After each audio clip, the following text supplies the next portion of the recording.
Kemudian di bawah lagi hadis maudhu, yaitu hadis palsu. Nah, kemudian masing-masing pembagian tadi itu ada hadis sahih lidzatihi, sahih karena dirinya sendiri. Kedua, sahih li ghairihi, dia sahih karena didukung hadis-hadis yang lain. Hasan pun demikian, hadis yang baik, baik karena dirinya sendiri atau baik atas dukungan hadis-hadis yang lain. Nah, yang dhaif ini bermacam-macam. Nah, di bawahnya hadis palsu. Kenapa ini penting disampaikan? Ini sebetulnya kajian untuk para ustadz, untuk para mubaligh, agar tidak gampang menyampaikan hadis yang kualitasnya palsu. Tetapi sebagai jamaah juga perlu tahu. Nah, nanti ketika ada hal yang mengganjal, tinggal ditanyakan kepada ahlinya. Cuman di Tambun Selatan dulu ada pakar hadis, sudah wafat, namanya Bukhari Maulana almarhum. Tentu masih banyak atau ada yang lain. Nah, kemudian disebut hadis palsu, hadis maudhu, karena dia bukan berasal dari Rasulullah Shallallahu Alaihi Wasallam. Orang menisbatkan ucapan, perbuatan, atau ketetapan kepada Nabi. Contoh begini, Fulan mengatakan, saya kemarin dapat berita dari Pak RW bahwa di komplek kita ini akan ada peringatan 17 Agustus pada hari Senin besok jam 9 pagi. Padahal yang menyampaikan belum pernah ketemu Pak RW. Gitu. Kemudian dia pun ngarang-ngarang sebetulnya. Gak dengar dari Pak RW langsung, gak dengar dari sekretarisnya, gak dengar dari warganya, hanya mengira-ngira saja. Nah, tapi ternyata benar gitu, Pak. Ternyata benar bahwa Senin besok ada peringatan Agustusan jam 9 pagi. Tetap tidak boleh, meskipun benar isinya. Kenapa? Menisbatkan ucapan ini kepada Pak RW yang dia tidak pernah jumpa, tidak pernah ketemu, dan tidak pula menerima berita dari ajudan Pak RW, sekretarisnya, keluarganya, dan masyarakatnya gitu. Hanya ngira-ngira saja. Tapi ternyata perkiraannya benar gitu. Tapi tetap benarnya ucapan itu tetap tidak boleh saya mendengar dari Pak RW. Ini nggak boleh. Prakteknya. Hadis yang sering muncul di tempat kita, contohnya hadis tentang Ramadan,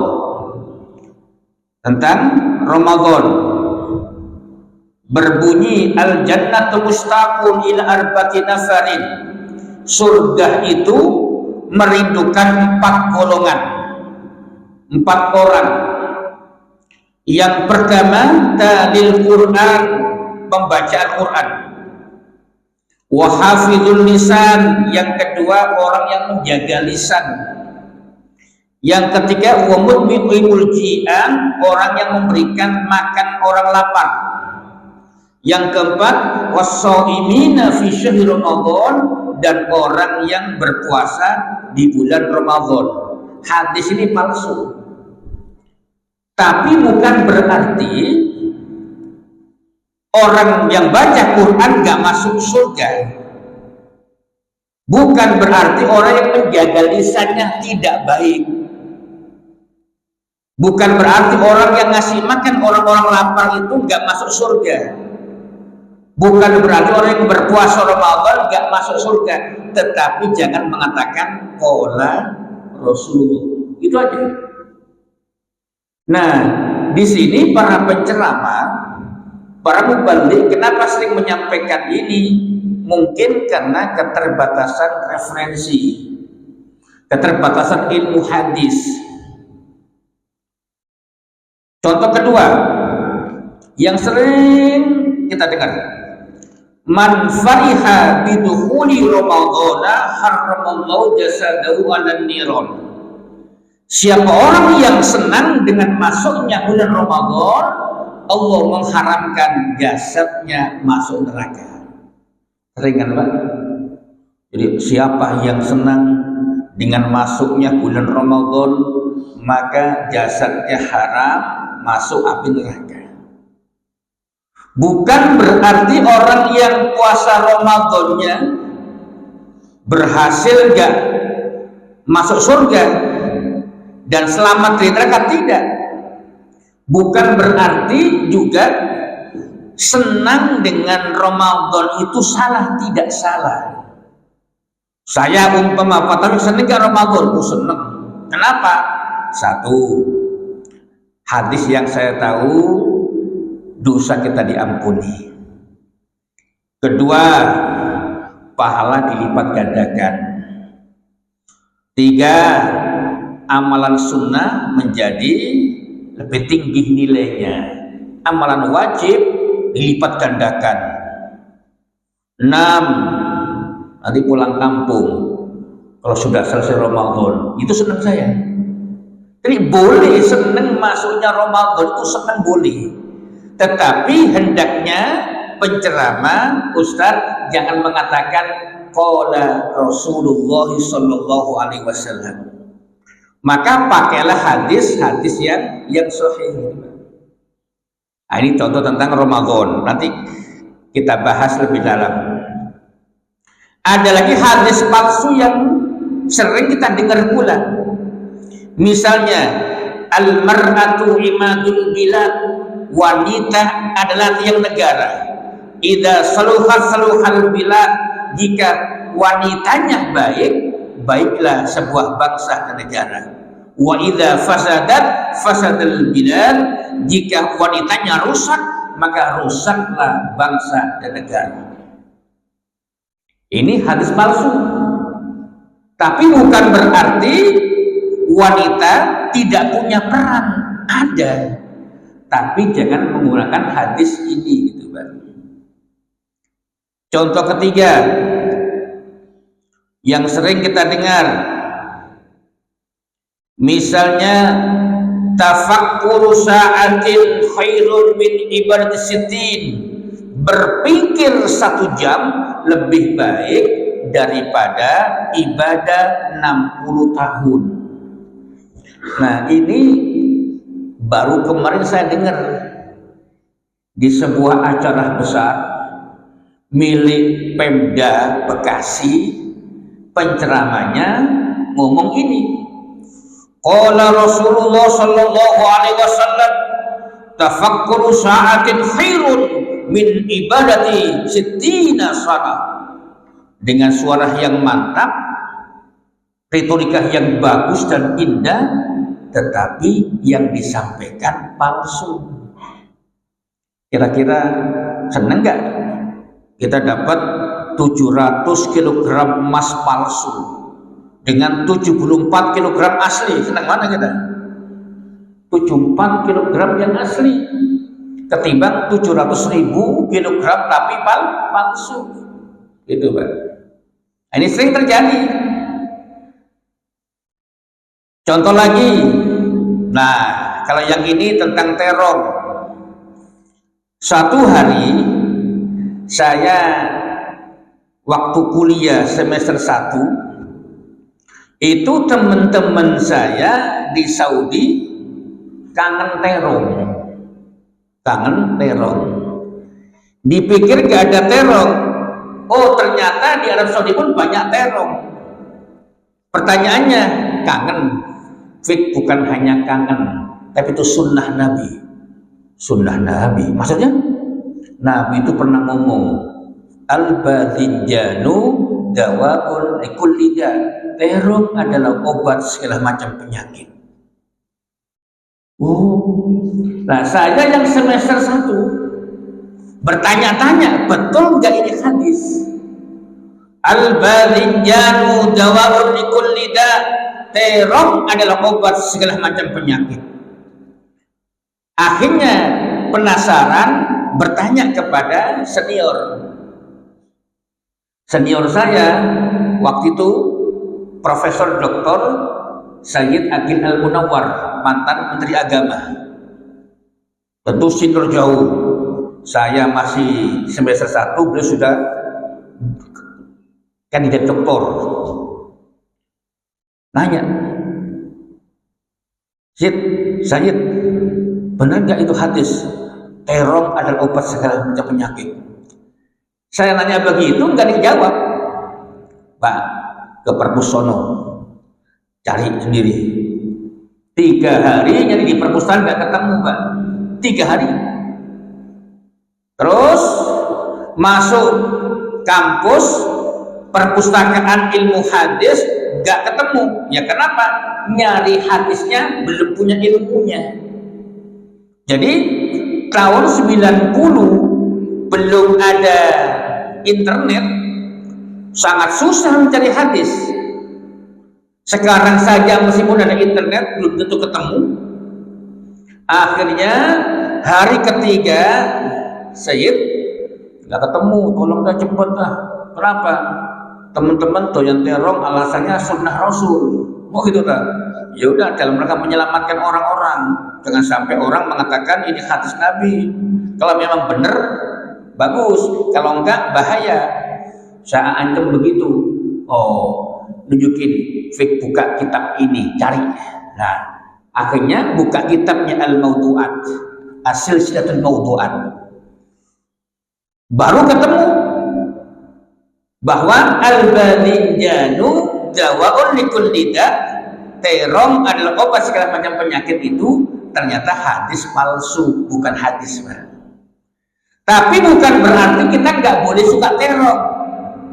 Saya doyan terong, tapi jangan mengatakan qala Rasulullah. Nah, ini yang berbahaya di situ. Nah, kenapa berbahaya? Karena Nabi bersabda, man kadzdzaba alayya muta'ammidan falyatabawwa maq'adahu minan nar. Siapa orang yang berdusta atas namaku, maka sungguh ia sedang menyiapkan tempat duduknya di api neraka. Nah, ini kan bahaya. Nah, pertanyaannya, kenapa orang bikin hadis palsu? Satu, mempertahankan ideologi partainya. Jadi zaman Khulafaur Rasyidun, kemudian pada zaman sahabat Utsman, sahabat Ali, itu mulai muncul hadis palsu. Terlebih setelah Ali wafat. Yang kedua, untuk merusak agama Islam. Yang ketiga, fanatik kebangsaan, kedaerahan, dan kesukuhan. 4, membuat kisah dan nasihat untuk menarik minat pendengarnya. Nah, ini yang sering. Jadi membuat kisah dan nasihat untuk menarik minat pendengarnya. Kan berapa banyak Pak orang terbuai dengan kata-kata indah dan bagus, gitu loh.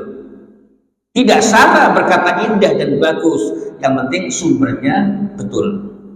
Yang kelima, mempertahankan mazhab tertentu. Yang keenam, mencari muka di hadapan penguasa. Bahasa kita menjilat. Yang ketujuh, karena kebodohan dalam ilmu agama. Nah, ini diantara kenapa ada hadis palsu. Nah, ciri-cirinya bahwa yang pertama, hadis palsu punya ciri yang pertama, pengakuan yang membuat hadis itu sendiri. Yang kedua, bertentangan dengan Al-Quran, bertentangan dengan hadis mutawatir, bertentangan dengan ijma dan akal sehat. Contoh, hadis palsu tentang fanatik kebangsaan. Jadi orang-orang Persia mengatakan, innallaha idza ghadaba anzal wahya bil arabiyyah. Sesungguhnya Allah jika sedang murka akan menurunkan wahyu dengan bahasa Arab.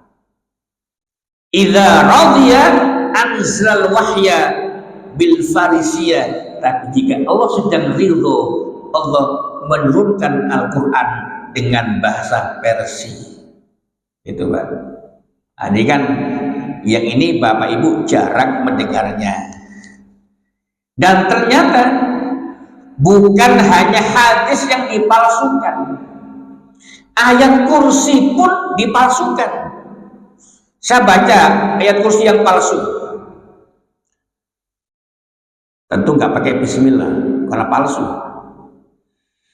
Allahu la ilaha illa huwal hayyul qayyum la ta'khudhuhu sinatun wa la nawm lahu ma fis samawati wal ardi wa ma bainahuma wa ma tahta as-sara alimul ghaibi wasyahadati huwar rahmanur rahim.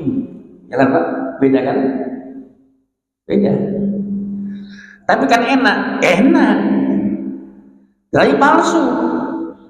Saya ulang. Allahu la ilaha illa huwal hayyul qayyum. Masih sama. Lahu ma fis samawati wal ardi wa ma, mulai beda. Lahu ma fis samawati wal ardi wa ma bainahuma wa ma tahta as-sara alimul ghaibi wasyahadati huwar rahmanur rahim. Isinya bagus Pak, tapi palsu. Siapa yang enggak percaya bahwa lahu ma fis samawati, milik Allah lah apa yang ada di langit dan bumi, benar kan? Ini palsu. Apalagi alimul ghaibi wasyahadah, Allah yang maha tahu yang gaib dan yang tidak gaib, benar. Huwar rahmanur rahim, dialah Tuhan yang maha rahmat maha rahim, betul. Tapi ini palsu, meskipun benar isinya. Gak boleh ngimamin pakai ini, gak boleh, haram kalau sengaja. Umamin Allahu la ilaha illa huwa. Tapi memang ada Pak, orang karena suka latah itu salah. Karena suka latah. Waktu upacara bendera tahun lalu itu salah, polisi lagi biasa bercanda, maaf ibu-ibu, maaf sekali, harus kan begini, istirahat di tempat gerak. Ini polisi berisi 4 gerak begitu. Akhirnya pas HUT RI tahun yang lalu begitu, orang ketawa Pak, orang sedang upacara ngomongnya begini, itu orang lantar begitu tuh. Sama juga dengan orang yang sedang ceramah, asik ceramah, gak terkontrol, akhirnya keluarlah hadis-hadis yang palsu itu. Tapi kalau dia mampu mengendalikan diri, insya Allah tidak. Nah, kalau yang palsu itu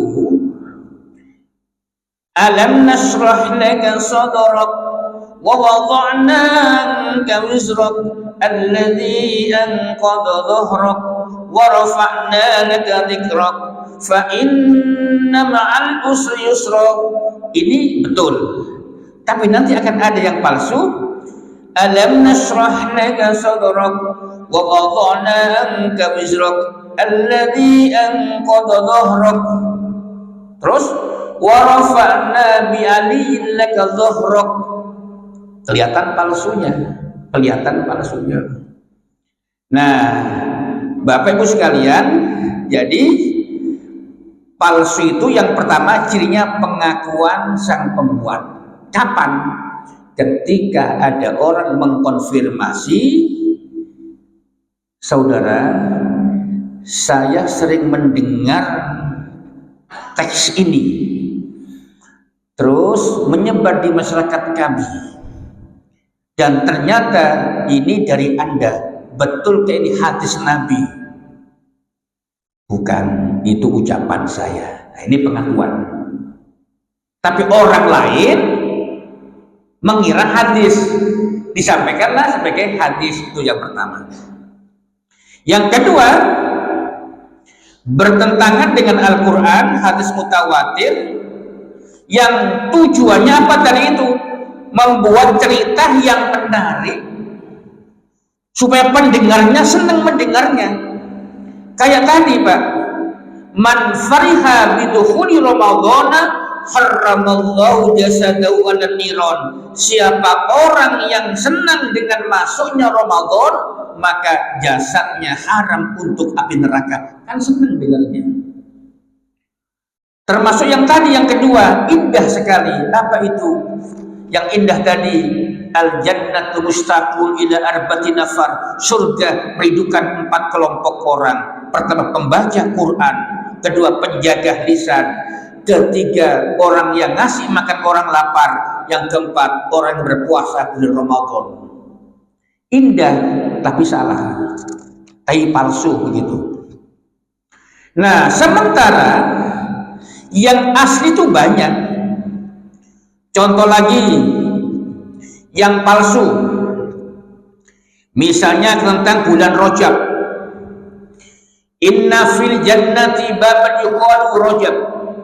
Sesungguhnya di surga ada sebuah sungai yang disebut bulan Rajab. Ma'uhu ahla minal asal. Airnya lebih manis ketimbang madu. Wa abyadu minal laban. Lebih putih ketimbang susu. Terus qalu liman ya Rasulullah, ya Rasul, sungai Rajab itu untuk siapa? Liman soma rojaba, untuk orang yang puasa pada bulan Rajab. Ini palsu. Bukan berarti tidak boleh puasa bulan Rajab, tidak. Tetapi ngasih motivasi dengan hadis palsu ini salah. Terlebih yang menyampaikan tahu, disampaikan, maka dosanya lebih besar. Tetapi kalau yang ketujuh, karena kebodohan orang tersebut terhadap teks hadis itu, maka dia berdosa. Kenapa? Bodoh menyampaikan. Gitu, Pak. Baik, kita bahas sekarang bahwa yang palsu biarkan tetap palsu, tapi sampaikan yang sahih. Misalnya, tadi ada hadis yang menyatakan bahwa orang yang puasa bulan Ramadan dirindukan surga. Hadisnya palsu, tetapi bukan berarti orang yang berpuasa di bulan Ramadan tidak mendapatkan surga. Ada hadis sahih tentang itu yang berbunyi, inna fil jannati baban yuqalu ar-rayyan. Sungguh di surga ada sebuah pintu yang disebut ar-rayyan. Liman ya Rasulullah, untuk siapa Rasul surga pintu ar-rayyan itu? liman soma Ramadhana, untuk orang yang berpuasa bulan Ramadan, gitu Pak. Jadi yang sahih ada, sahih Bukhari. Jangan pakai yang palsu itu. Kemudian contoh lagi, Pak Taufik, apakah di bulan Ramadan tidak ada itqun minan nar? Ada ampunan, ada, tapi jangan menggunakan hadis yang palsu. Contoh lagi Pak, yang palsu itu, naumus shaimi ibadatun, tidurnya orang yang berpuasa adalah ibadah. Ini palsu. Wa shamtuhu tasbihun, diamnya adalah tasbih. Wa amaluhu mudha'afun, amalnya dilipat gandakan. Wa du'a'uhu mustajabun, doanya diijabah. Wa dzambuhu maghfurun, dosanya diampuni. Ini hadis palsu. Minimal hadis mungkar dan matruk, yaitu semi palsu. Tapi kan sering kita dengarkan Pak, tidurnya orang berpuasa adalah ibadah, diamnya adalah tasbih, amalnya dilipat gandakan, doanya diijabah, dosanya diampuni. Memang indah, tapi palsu, gitu loh. Kalau nggak percaya, silakan nanti Bapak Ramadan besok, saya yakin beberapa hadisnya pasti akan muncul. Siapa yang senang dengan masuk Ramadan, maka jasadnya haram untuk api neraka. Yakin ada. Nah, yang itu disampaikan di televisi, di mimbar-mimbar gede. Nah, saya katakan bukan tidak ada kebaikan dalam tidur. Ada. Contoh, Bapak Ibu selepas sholat subuh berzikir, baca Quran, ngantuk, tidur dengan niat, ya Allah istirahat, nanti jam 7 berangkat ke kantor. Maka tidurnya Bapak ibadah. Kenapa? Persiapan kerja. Kemudian berangkat ngantor, ya Allah saya ngantor ya Allah untuk memenuhi kewajiban saya sebagai seorang suami mencari nafkah. Bangunnya pun ibadah, kerjaannya pun ibadah. Terus ya Allah jam 11:30 saya ingin hari ini sholat berjamaah di Masjid Istiqlal, ya Allah. Mumpung kantor juga nggak terlampau jauh dari Istiqlal, niatnya pun ibadah, gitu loh Pak. Habis terawih, ya Allah tidur, ya Allah istirahat, nanti malam sahur. Nunggu dari waktu tidur sampai sahur itu ibadah tidurnya. Kenapa? Niat yang baik itu. Tidak perlu pakai hadis palsu, gitu Pak. Tidak perlu pakai hadis palsu untuk itu. Nah, kemudian wasamtuhu tasbihun, diamnya orang yang berpuasa ada tasbih. Bukan berarti diam itu tidak baik, sangat baik. Tapi ada hadis yang sahih, apa itu Pak Taufik? Man kana yu'minu billahi wal yawmil akhir falyakul khairan aw liyasmut. Jika engkau beriman kepada Allah dan hari akhir, bicaralah yang baik atau diam. Jadi diam itu ibadah. Diam itu punya nilai yang tinggi. Wa amaluhu mudha'afun, amalnya dilipat gandakan. Ada hadis yang sahih, Sahih Bukhari 1904 yang berbunyi kullu amali bani Adam yudha'afu, seluruh amal anak Adam dilipat gandakan. Hadis sahih itu Pak. Kemudian wa du'a'uhu mustajabun, doanya diijabah.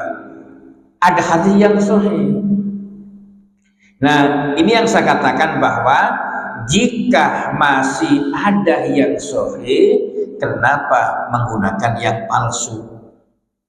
Kecuali cincin, tidak apa-apa yang palsu, kok nggak berdampak apapun. Terakhir contoh, kalau ini tidak palsu tapi dhaifnya sangat parah.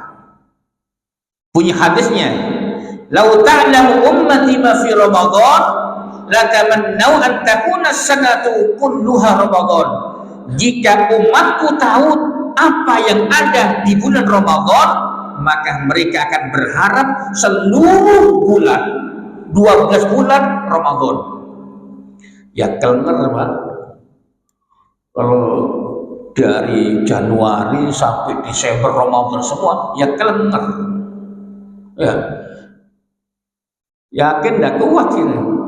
Itu diet dipaksakan, itu ibadah dipaksakan. Tapi orang dengarnya, sekiranya umatku tahu apa yang ada pada bulan Ramadan, maka tentu mereka akan berharap kepada Allah seluruh 1 tahun itu Ramadan. Nah, ini hadis palsu, minimal dhaifnya parah sekali. Nah, ini Bapak Ibu sekalian gambaran tentang hadis palsu dan contoh-contohnya yang sering kita dengar. Silakan ada pertanyaan, monggo biar semakin berkembang. Silakan Mbak, monggo. Assalamualaikum warahmatullahi wabarakatuh. Assalamualaikum warahmatullahi wabarakatuh.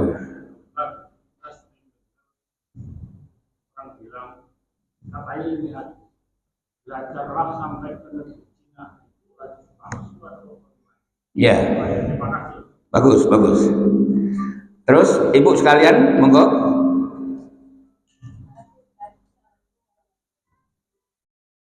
Assalamualaikum warahmatullahi wabarakatuh.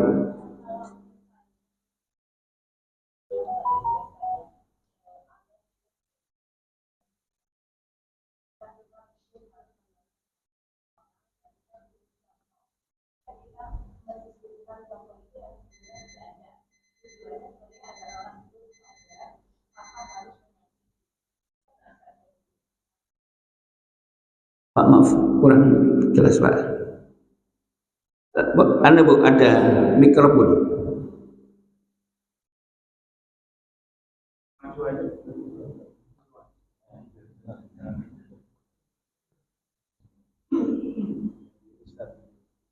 Ya.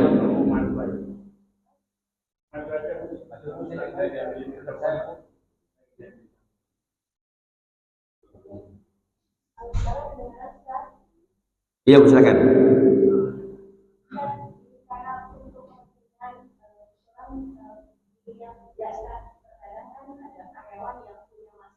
Iya. Dan untuk dikasih tahu biasanya tidak pernah gitu ya. Saya terpaksa membuat satu cerita narasi yang sebenarnya itu tidak ada. Jadi tujuannya adalah sebenarnya agar dia sadar. Nah, karena ini topiknya kan tentang kebohongan. Oh iya. Dan apakah itu boleh? Karena saya suka melakukan itu. Kemarin ada yang sakit autoimun gitu ya. Orang kaya yang harus itu tapi kita udah kasih tahu, udah kasih nasihat itu tidak pernah akhirnya kita menceritakan kepada seseorang bahayanya foto ini jika tidak disembuhkan gitu kan. Nah ini untuk kebaikan itu ini boleh nggak San? Baik. Yang pertama itu berbunyi utlubul ilma walau bisin. Carilah ilmu walaupun sampai ke negeri Cina. Hadis itu masyhur, sangat terkenal. Wa asaniduhu dhaifah, dan sanadnya dhaif. Wa qala al-Manawi fi Faidul Qadir, terdapat dalam kitab Faidul Qadir, qala Ibnu Hibban la asla lahu hadis ini tidak punya landasan. Terus wa Abu Atika mungkarul hadis. Di situ perawinya ada namanya Abu Atika. Mungkir hadis, hadis kalau diriwayatkan oleh beliau menjadi mungkar, hadis yang tidak diterima. Kemudian Imam Ibnu Jauzi menyatakan bahwa wa hakama Ibnu Jauzi biwadhihi. Ibnul Jauzi menyatakan hadis ini palsu. Itu. Tetapi ketika kita pilih yang dhaif sekali, kemudian atau pilih yang palsu, maka hadis ini tidak bisa dijadikan sebagai landasan hukum. Tapi bukan berarti belajar di negeri Cina tidak boleh, bukan. Bagus belajar di Cina jika ilmu yang ada di negeri kita belum memadai, misalkan apakah belajar teknologinya, belajar ilmu kedokterannya dan lain sebagainya, itu tidak dilarang. Tapi menisbatkan hadis ini dengan qala Rasulullah, ini yang tidak boleh. Itu Pak. Nah yang seperti ini sering terjadi Pak, sering terjadi. Sama dengan tadi, karena kesukuan, jika Allah sedang marah, murka, menurunkan wahyu dengan bahasa Arab, ini kan tendensius pada orang Arab. Tapi jika Allah ridho, wahyunya pakai bahasa Persia. Nah ini kesukuan gitu. Nah sama dengan yang saya katakan tadi itu, bukan berarti seneng Ramadan datang itu tidak boleh. Oh sangat boleh, tapi jangan mengatakan dengan hadis ini gitu Pak. Makasih Pak ya. Baik. Yang kedua, bolehkah membuat sebuah cerita narasi yang sebetulnya itu tidak ada, kemudian tapi isinya bermanfaat? Nah Bu, kalau membuat narasi tapi narasinya itu sesuai dengan ilmu kedokterannya, yang tidak boleh itu ahli kedokteran belum ada yang mengatakan ini, kita bikin narasi seperti ini. Ini sudah mengarang cerita dan membahayakan masyarakat. Ini yang tidak boleh. Tetapi kalau sekedar narasi yang positif, kemudian isinya sesuai dengan ilmu kedokteran, faktanya begitu, riset ahli kedokteran seperti ini, jurnalnya ini persis, nah itu boleh-boleh saja, dengan catatan ibu tidak menisbatkan kepada siapapun. Contoh, Dokter Taufik pernah bilang begini, itu tidak boleh, karena menisbatkan kepada orang lain yang tidak pernah ibu dengar langsung, yang tidak pernah ibu berjumpa dengan Dokter Taufik misalkan gitu. Nah, ini yang tidak boleh. Ya, boleh saja membuat narasi dengan catatan satu, narasinya tidak bertentangan dengan ilmu kedokteran yang ada. Yang kedua, tidak boleh menisbatkan kepada yang bukan dari yang bicara. Jadi tidak boleh, Pak Taufik gak pernah bilang begitu, kok ibu bilang saya dengar dari Pak Taufik. Tapi kalau ibu bikin narasi sendiri tanpa embel-embel begini,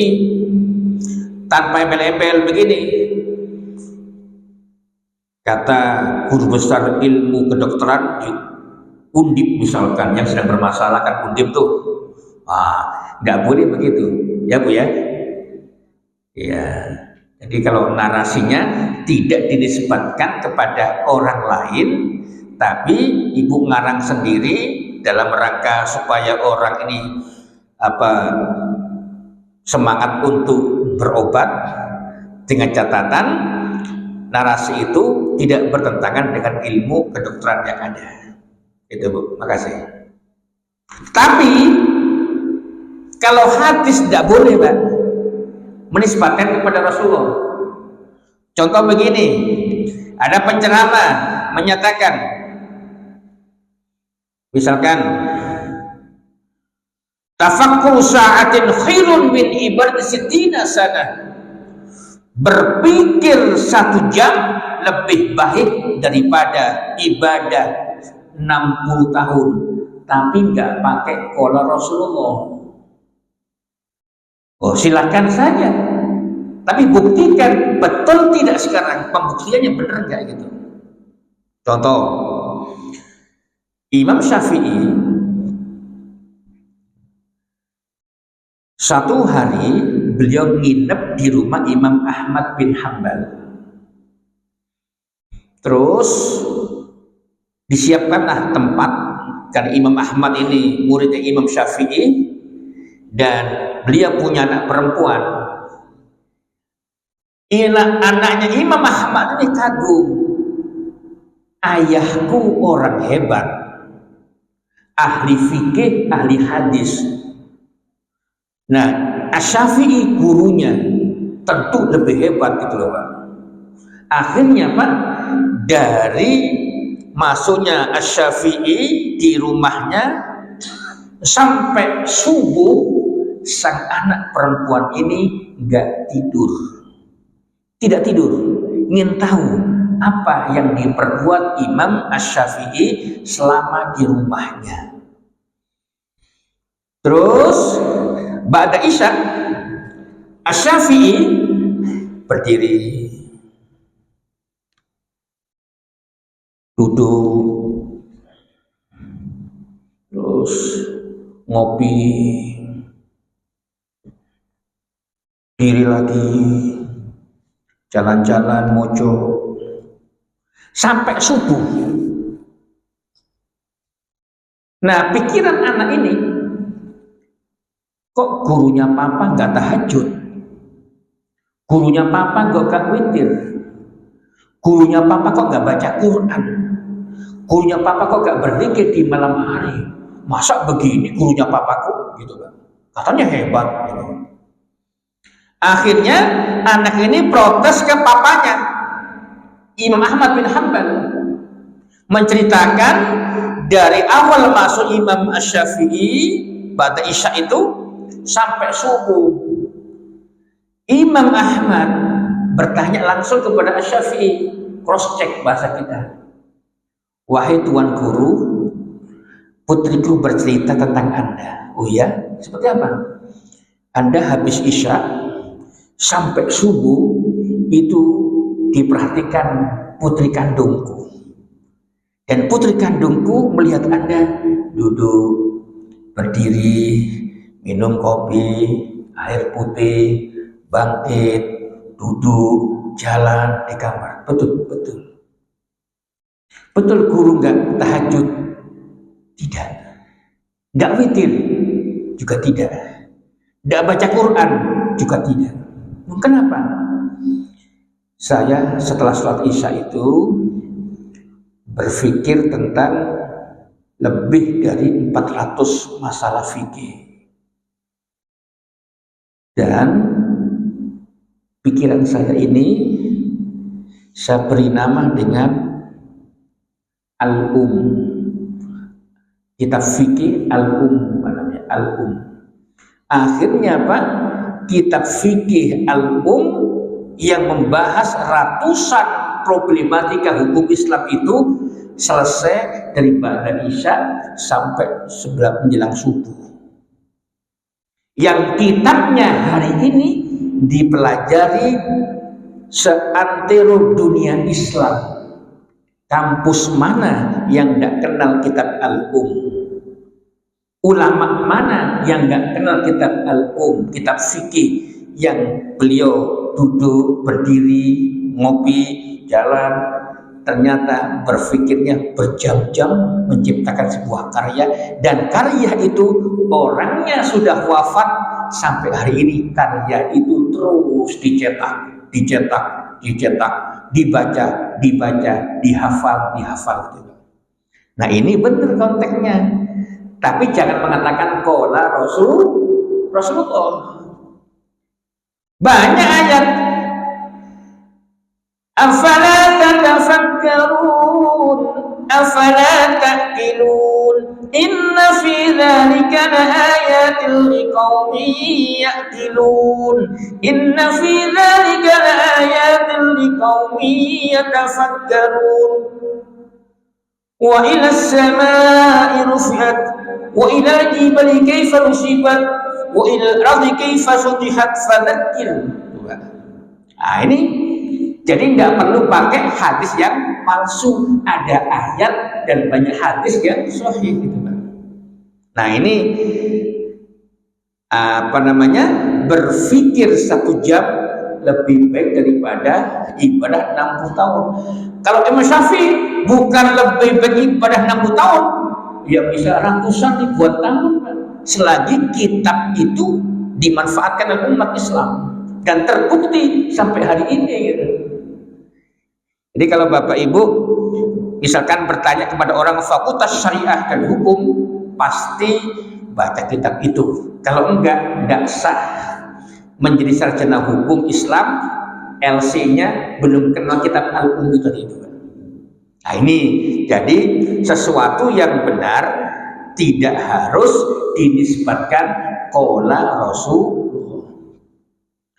Malah banyak ulama kita terdahulu itu tidak pakai itu, tidak pakai ayat, tidak pakai hadis, tapi isinya berayat dan berhadis. Contoh, cah angon penek no blimbing kuwi, lunyu penek no kanggo basuh dodot ira kumitir bedah ing pinggir, toto mono trumatono kanggo seboh mengkusuri, mumpung padang rembulane, mumpung jembar galangane, dak sora ure.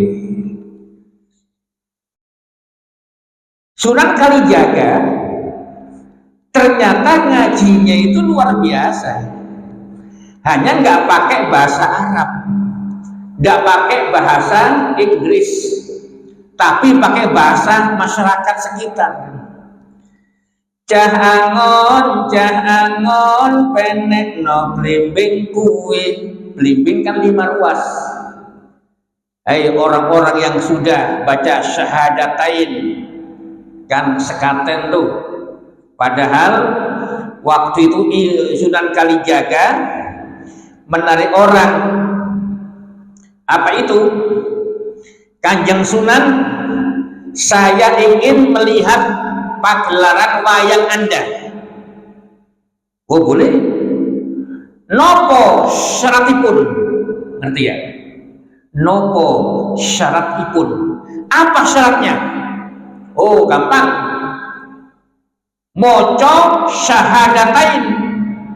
Ya dasar orang Jawa. Oh, ngau sekaten toh, syahadatain sekaten itu. Syahadatain. Makanya orang Jawa Timur, Pak, Jawa Timur tempat saya, Solihin, Solikin, Abdul Hamid, Kamid, gitu. Ada seorang ahli bahasa Arab Indonesia asal Kudus, Profesor Dr. Lamini, padahal namanya Lam'i, lam tabdid, orang Kudus, ya orang Jawa, Lamini, padahal Lam'i. Kalau Bapak kenal Prof. Lamini, pasti kenal orang sastra Arab se-Indonesia, karena beliau guru besar sastra Arab seluruh Indonesia. Jadi kalau orang di sastra Arab harus kenal Profesor Dr. Lamini, lam tamdid. Saya nanya, Prof, kok Lamini? Lam tamdid betul Prof. Lamini apa? Lam'i. Wong bapakku wong Jawa fik. Orang bisa ngomong lamini. Nah, Sunan Kalijaga sangat cerdas, Pak. Kenapa? Kalau pakai bahasa Al-Quran, bahasa hadis, orang Jawa Timur, Jawa Tengah tidak kenal, tidak ngerti. Akhirnya pakai apa? Pakai ujaran tadi itu. Cah angon, penek no blimbing kuwi. Blimbing itu kan 5 ruas. Ternyata isinya Al-Quran surah Al-Isra 78. Aqimis salata liduluki syamsi ila ghasaqil laili wa qur'anal fajr. 5 waktu. Lunyu penekno meskipun berat, licin, panjang. Meskipun 5 waktu itu berat, laksanakan, jangan malas. An-Nisa 142. Wa idza qamu ila sholati qamu kusala. Dan orang-orang munafik ketika sholatnya malas. Orang beriman jangan malas, lunyu pendek. Kanggo basuh dodot iro, untuk membersihkan bajumu yang kotor. Nah, ini hadis Nabi dalam kitab Sahih Bukhari nomor hadis 611. Man tatahharu fi baitihi, siapa yang berwudu di rumahnya, summa madha ila baitin min buyutillah, lantas dia berangkat ke masjid, maka kanat khutwa tutabul khotoya, maka langkah yang pertama membersihkan dosanya. Kanggo basuh dodot iro, untuk mengampuni dosa-dosanya, membersihkan dosanya. Kanggo seboh mengkusuri, wal ukhra tarfa'u darajatan, dan langkah yang kedua meninggikan derajatnya nanti di akhirat. Kanggo seboh mengkusuri. Nah, ini tidak menyampaikan hadisnya, ayatnya, tapi isinya sudah berquran dan berhadis. Nah, itu cerdasnya orang dulu. Kan sama, Pak. Guru TK, rukun Islam ada 5. Misalkan begitu. Kan pakai lagu, tapi nggak pakai ayat hadis. Ya anak TK. Kalau anak TK, anak-anak rukun Islam ada 5. Yang pertama syahadat, hadisnya nggak nyambung. Yang penting substansinya tadi itu. Nah, itu terkait pertanyaan beliau, utlubul ilma walau bisin, tuntutlah ilmu walaupun sampai ke negeri Cina itu. Minim hadis itu sangat doif. Ibnu Jauzi menyatakan palsu. Tapi bukan berarti kita tidak boleh belajar di negeri Cina. Silahkan, tapi jangan mengatakan qala Rasulullah.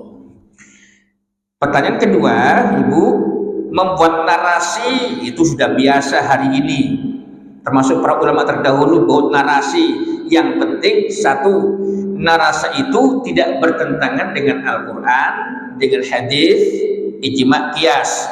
Kalau ilmu kesehatan tidak bertentangan dengan ilmu kedokteran yang sudah 90% kepastiannya dapat dilihat.